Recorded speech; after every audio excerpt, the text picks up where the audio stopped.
ఒక సరైన సమయాన్ని ఎంపిక చేసుకున్నారా నిరసనలకి? పెట్రోల్ డీజిల్ ధరలు పెరగడం ఒక పక్క, ఇప్పటికే విద్యుత్ ఛార్జీలు పెరగడం, ఇవన్నిటి మీద ఇప్పుడు ఈ 9 రోజుల పాటు పోరాటం వస్తుందా ప్రజల మద్దతు? వీళ్ళు కూటమి పాజిటివిటీని ప్రొజెక్ట్ చేసుకోవడానికి 2 ఏళ్ల పాలనతో అద్భుతాలు చేశాము అనే మాట చెప్తున్నారు. ఈ నోట్లను చెందడానికి ఒప్పుకోడు. అది అవును, అది కాదని చెప్పాలి. అది కాదని చెప్పాలంటే ఓ టాపిక్ ఇవ్వాలి. ఆ టాపిక్ ఇచ్చాడు ఈయన. అది ఓ రకంగా చెప్పాలంటే ఈ 15 రోజులు మీకు ఇప్పుడు వీళ్ళ అనుకూల పత్రికలు, అనుకూల టీవీలు, అసలు దేశం అద్భుతంగా మారిపోయింది. మనం ప్రస్తుతానికి దాన్ని ఏమంటారు, స్విట్జర్లాండ్ కి పక్కన, జపాన్ కి వెనకాల, అమెరికాకి అడుగు ముందులో ఉన్నామని రాస్తారు, చెప్తారు, డిబేట్లు చేస్తారు. అట్లా కాదు మీరు సోమాలియాకి ఎక్కువ, వియత్నాంకి తక్కువ అని వీళ్ళు ప్రొజెక్ట్ చేస్తారు.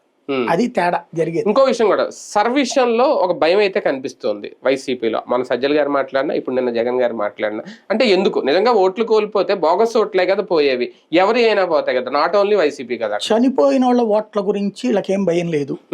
ఒకే ఓటుకి 4 ఉన్న చోట భయం లేదు. ఇప్పుడు వైఎస్ఆర్ కాంగ్రెస్ పార్టీకి భయం వేస్తుంది ఏంటంటే, ఒక మొన్న హైదరాబాద్ లెక్క ప్రకారం 50 లక్షల మంది ఆంధ్ర వాళ్ళు ఉన్నారు అక్కడ. అవును, 50 లక్షల మంది. వాళ్ళకి ఎక్కడ ఓటు ఉంది, అక్కడ ఓటు. అది డబుల్ ఓటింగ్.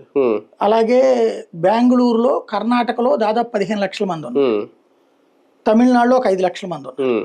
ఇక్కడికి ఒక 70 లక్షలు అయింది. ఈ 3 బోర్డర్ కాకుండా విదేశాల్లో ఇంకో 10 లక్షల మంది ఉంటారు. ఎన్ఆర్ఐ 10 నా దృష్టిలో అయితే 20-25 లక్షలు ఉంటారు. కొన్ని 10 వేసుకోండి, 10 లక్షలు వేసుకుంటే అది ఉట్టి అమెరికా అని కాదు కదా, అన్ని చోట్ల ఓన్లీ టోటల్ గా ఆ లెక్క అంతా తీసేసి